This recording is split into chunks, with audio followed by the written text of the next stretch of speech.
লীগ পদ্ধতিতে মোট খেলা বের করার সূত্র। আমরা এখন একটা প্রশ্ন পড়ব যে লীগ পদ্ধতিতে মোট খেলা বের করার সূত্র। তাহলে আমরা লীগ পদ্ধতিতে সর্বমোট খেলা কতগুলো হয় সেটা বের করব। তা এই সূত্র দিয়ে আমরা জানি ক ইন্টু ক মাইনাস 1 ভাগ 2, ক ইন্টু ক বিয়োগ 1 ভাগ 2, এই সূত্র দিয়ে মোট খেলা বের করব।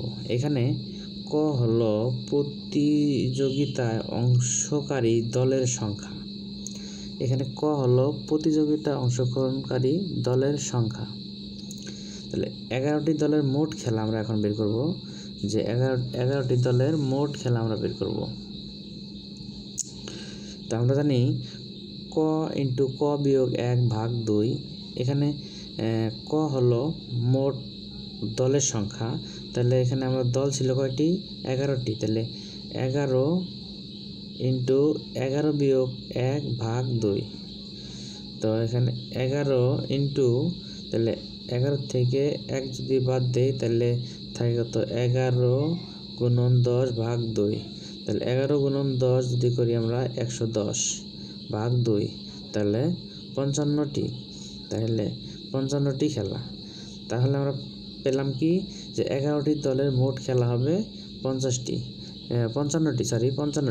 তাহলে 11টি দলের মোট খেলা হবে 55টি।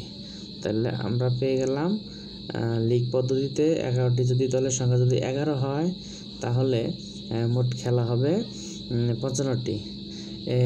এই লীগ পদ্ধতিতে খেলা বের করার আরেকটা নিয়ম আছে, একটা অথবা নিয়ম আমরা জানি, অথবা একটা নিয়ম আছে, দল যদি 5টি হয়, আমরা একটা নিয়ম বের করতে পারি।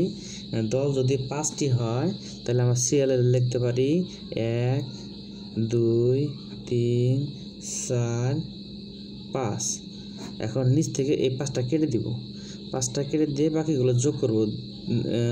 1 আর 2 যোগ করলে 3, 3 আর 3 যোগ করলে 6, 6 আর যোগ করলে 4 যোগ করলে এই হবে 10।